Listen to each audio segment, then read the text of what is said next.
aha ni ahantu bita mu Gitusu, mu murenge wa Rubavu, mu karere ka Rubavu, aho ikirunga cyagarukiye kiruka. Tugeze ahangaha mu kanya umuriro wamaze kuzima, ariko haracyari imitingito myinshi, iracyari kwimura abantu baracyari kwimuka. Nkuko mubibona inyuma yanjye, umuriro uracyari kwaka ahantu hamwe na hamwe, ariko kimaze kuzima.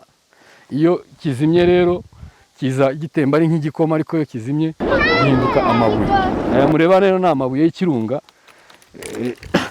Aya ni amabuye y'ikirunga, ni ukuvuga ngo ni gutya kiba kimeze iyo kimaze guhora. So nubwo cyahoze rero hari ahantu hamwe na hamwe kikirimo kiracumba. Nk'inyuma yanjye nkuko mwabibonye, hari ahantu harimo umuriro, abana bari kugenda botsamo ibijumba, botsamo ibigori, ariko kugeza ubu ikirunga ni nkaho cyagarukiye ahangaha. Biratangaje ukuntu ikirunga cyaje kikazunguruka hano, kikamanuka hirya, kikamanuka hino. Hano hagati nkuko mubibona ni hazima, hari ubutaka, hari imirima ikiri kwera, harimo ibishyimbo bikiri bizima bitagize icyo biba, hari imbingo nkuko mubibona itagize ikiba, hari naho ibirunga byagiye bizunguruka igiti kigakomeza gihagaze. Ibintu ni igitangaza, ntiwamenya uburyo bikoramo, ni ibintu umuntu atamenya uburyo asobanura. So hari umusozi hakurya iriya nawo ikirunga cyanyuzeho, ariko nticyawugera hejuru, cyatwitse ahagana hasi y'ikirunga, ariko nticyagera hejuru cyane. Mu bigaragara ikirunga kiratangaje. Aha turi ni hagati y'aho ikirunga cyarutse. Birebye gutya iburyo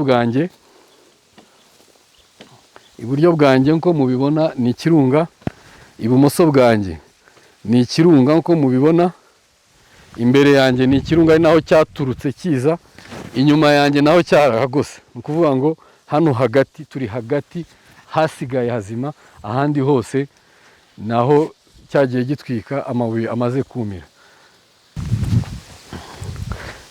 Ngira ngo abantu bakomeje no guhinga, murabibona hano ni hagati, ariko abantu bakomeje kugenda basaruramo ibijumba byabo, bagiye bakuramo ibijumba.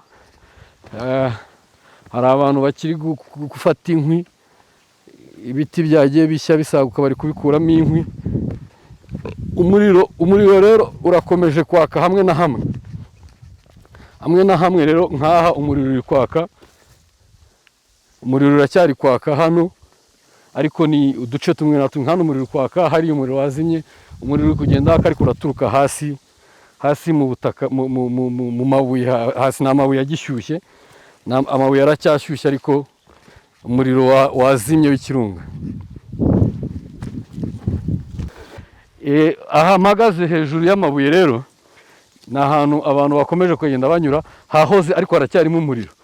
Mu birenge ndi kubyumva ko hakirimo umuriro munsi. So sinzi niba turi bukomeze gutegereza, turi bwizere ko cyarangiye kuruka cyangwa niba kiri bwongere guruka. Gusa mu bigaragara cyongeye kuruka, ntabwo cyahera ahangaha, ntituzi aho cyahera nk'uko amakuru ari komeza bivuga, ariko turahumuriza abaturage ko ikirunga cyahagaze. Ni kure y'umujyi wa Rubavu gatoya. Abantu baturiye mu mujyi ingaruka ziri kubageraho ni imitingito gusa no gusenyuka kw'amazu, ariko ikirunga cyo umuriro wagarukiye ahangaha. Ngira ngo ntabwo yakongera kwaka aya mabuye ngo ahinduke ikirunga. So abari gutinya ko amazu yabo yashya, ni muhumure, ngira ngo ikirunga cyatuje. Ikintu gisigaye ni imitingito, kumvira inama z'abayobozi kutegera amazu no kuguma hanze y'amazu, kure y'amazu, kugira ngo amazu atabagwaho. Target TV, Sim Joshua, murakoze cyane.